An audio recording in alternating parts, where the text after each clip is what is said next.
Good morning. Thank you for coming to the Gaia Permaculture Tent. My name is Cody Chappel. I'm the Wildland Restoration Manager for Tree People, treepeople.org.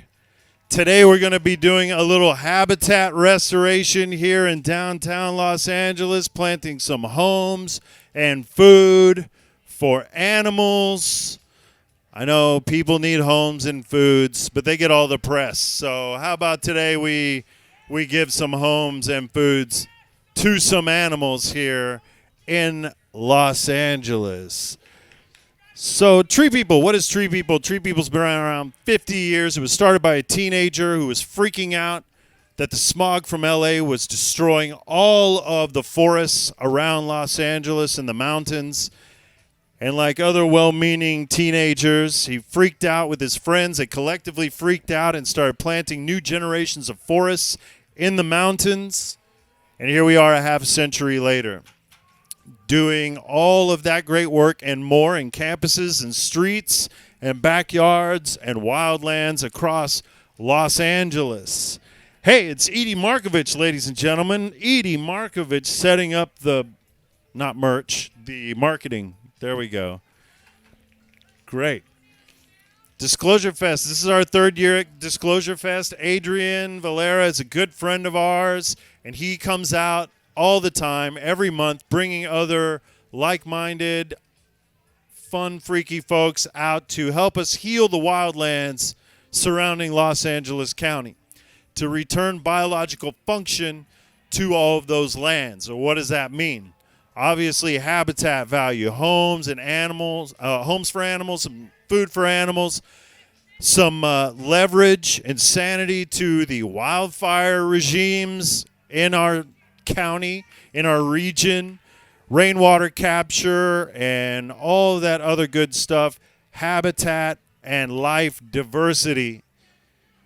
Speaking of diversity, in Los Angeles, California, South SoCal, we are standing in the most diverse ecosystem on the North American continent. It's not Florida. It's not Oregon. It's not Vermont. It's certainly not Arizona. It's Los Angeles, LA County. We have more birds and lizards and all the animals. We have more animals and bugs and plants than anyone else on the whole continent. So get to know it, fall in love with it. We're going to be planting some of that, some deer grass in a little bit. It's going to be huge. The butterflies will love it. The birds will love it. It loves to soak up that carbon, and it doesn't get very thirsty. So that's going to be fun. If anyone wants to go get their hands in some soil, viscerally connect with your Mother Earth, we'll go over and do that in a little bit. That's my lovely wife over there, ladies and gentlemen, Veronica Chappel. Great. So Los Angeles, people have been living here. People like to move to Los Angeles and then lecture about how no one should live in Los Angeles. People love to move to LA and then say, it's a desert. Nobody should live here. Invite them to move, or you can take a moment and plug them in that people have been enjoying this part of the world for minimum 10,000 years. Probably a lot longer than that. So people do belong here. Our friends at Tongva and the Chumash and others have proved that to us. But maybe we've gotten out of sync with some of our practices. Maybe we're not exactly doing things in line with the recipe and the standards and practices that Mother Nature has so diligently laid out for us over time. And that's what we're about today, is getting back in touch.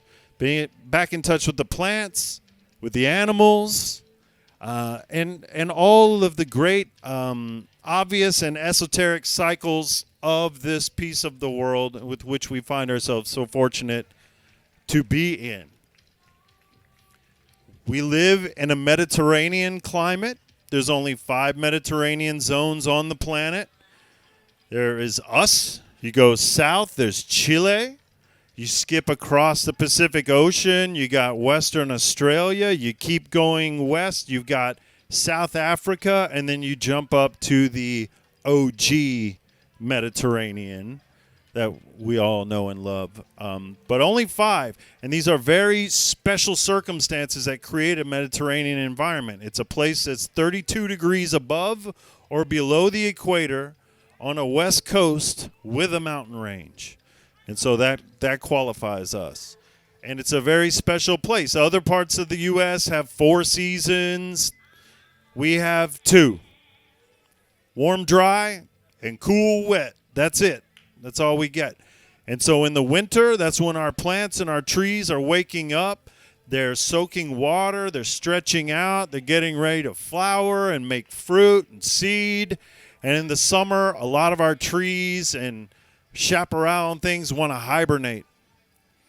So when you see all of the brown and the red and the yellow and the beige in the summertime all over the hills, that's our fall colors. July, August, late August, all of that good stuff on the hillside. That's everything sleeping, conserving resources until the winter when we get our moisture and our cooler temperatures and everything starts to wake up and get green and get crazy. So we're a little flip-flop of the rest of the U.S., but only in that respect, right? Right. So get to know it. It's funky and weird and very, very cool and unique. And I have a crazy notion that perhaps like a hockey team or a football team, our ecosystem could be a touchstone for us across different neighborhoods, identities, zip codes, socioeconomic backgrounds. We all live in this space and are surrounded by all these amazing specimens. I talk about everything getting the press today. The fruit trees over here, we've got some citrus trees over here for the community, which is very nice. I love a good orange like everyone else does.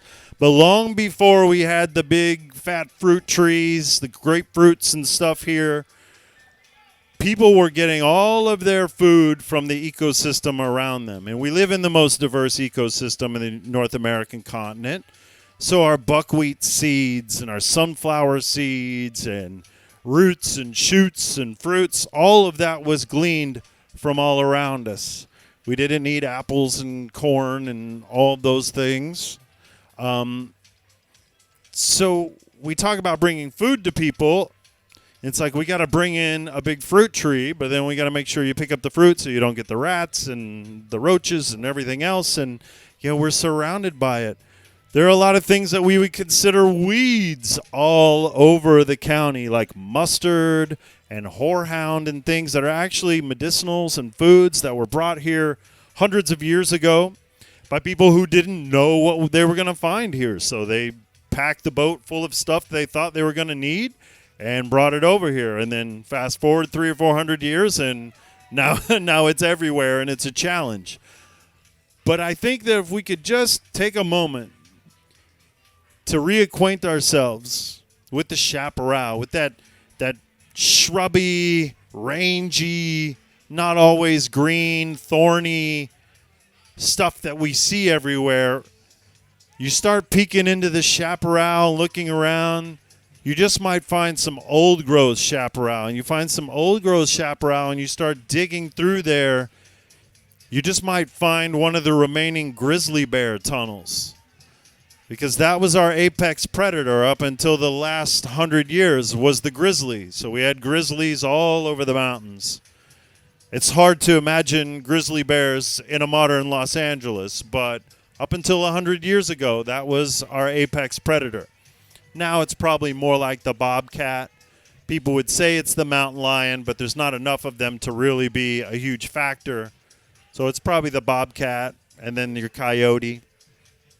But if you dig around in the chaparral, still today, if you find old growth chaparral, you can find those grizzly bear tunnels where they bumbled their way through the shrubs and broke branches, and it just continued to grow up around these tunnels that the grizzlies would commute through the hills in. It's pretty amazing. but you have to look for it. You have to get off the computer. You have to let the screen sleep for a minute and go outside and go to a natural area. And this is fairly natural. I wouldn't say this Bermuda grass is anything that you would find normally here. Yes, we have a question. Yes. What is chaparral? Where are they? On the mountain. So when you drive through the mountains and you see the short shrubs, it looks like trees, but they're all within like 4 feet to 10 feet tall. That's your chaparral. You only see the big trees in nature in this area. You only see the big trees where water aggregates. So like in canyons and arroyos, the places that stay cooler and wetter, that's where you see the big trees, the woodlands of forests. But the chaparral and the coastal sage scrub, that's where we get the word chaps. Like the cowboy wears the chaps. That's to protect his legs because he's riding through all of that shrubby, thorny brush and stuff. So it's vegetation that only gets about this high. So you start cruising up the 5, you'll see more of it.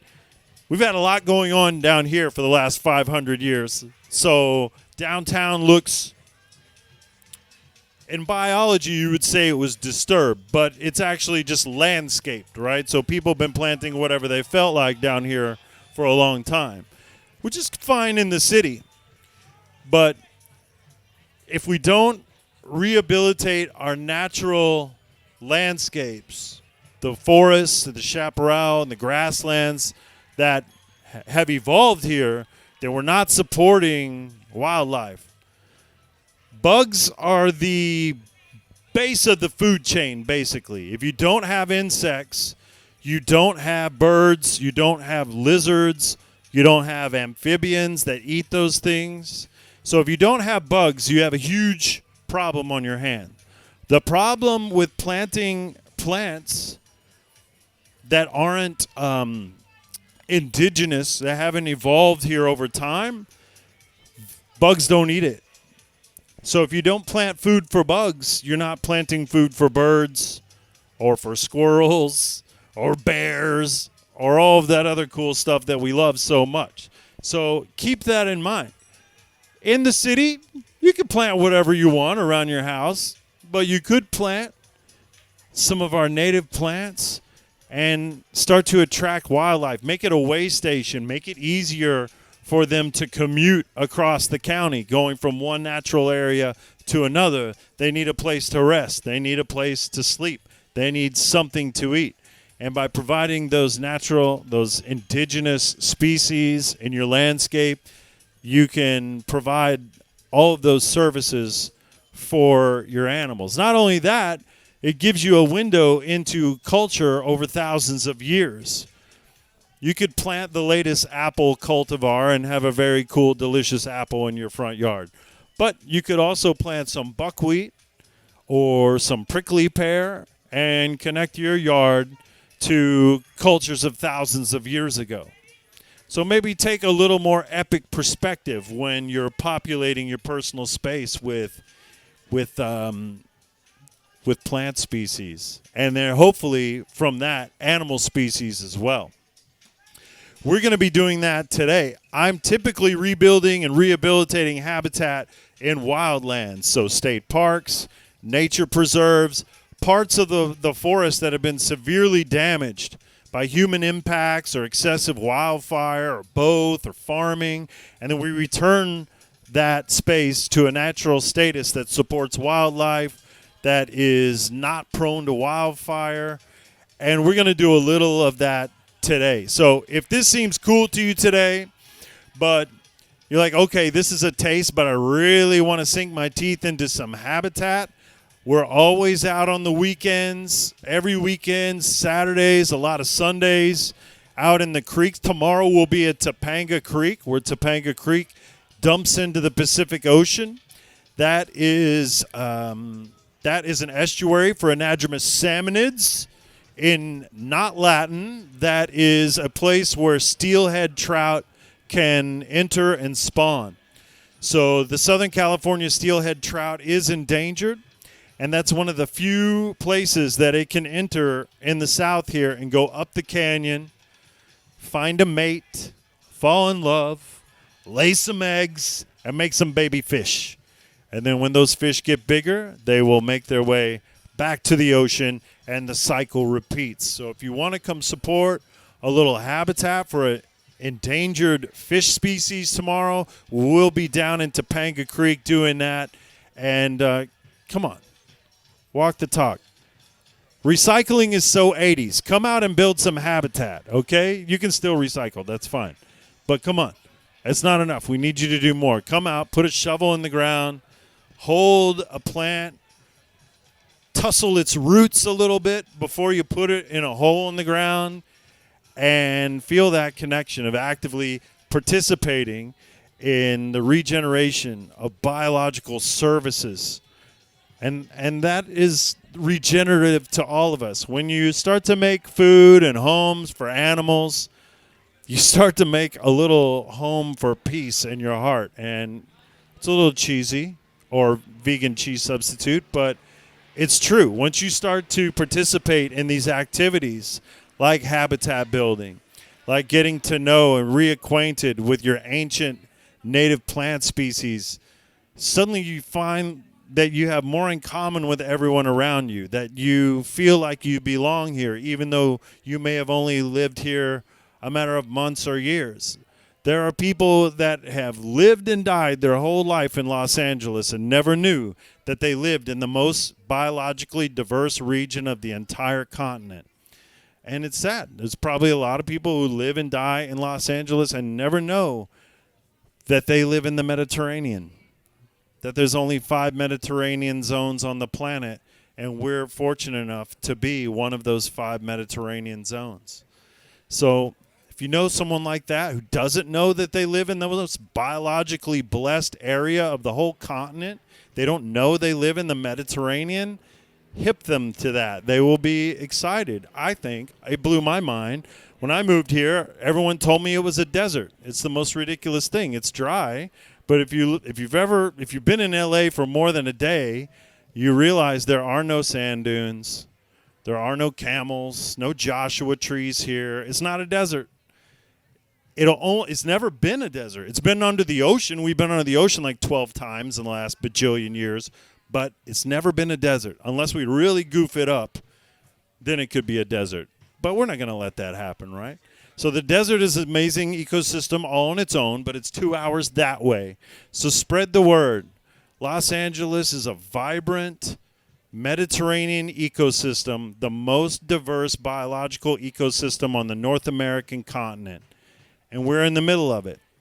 So if anybody's interested, we're going to go plant some deer grass in a minute and make homes for butterflies, baby deer and birds, and all of that good stuff. So thank you. Again, check us out. I'm Cody. I'm the Wildland Restoration Manager. We're going to be right over here today doing some planting. So I dare you to come get a shovel dirty with us. And let's go build a little bit of habitat today. Again, we will be planting some Muhlenbergia rigans, deer grass, which the seeds feed all kinds of species of birds. It's a very nutrient-dense grass. Deer like to fawn in these grasses, hide their little babies in there. And it also, again, provides a winter cover for butterflies and moths and ladybugs who do a lot of the heavy lifting in our ecosystem. So again, right over there past the lovely citrus trees, we'll be building some habitat, putting shovels in the ground. If you want to come help us, that's where we'll be. Thank you for coming. You guys are amazing. Edie Markovich, ladies and gentlemen. And thanks again to Adrian and DisclosureFest, my hero.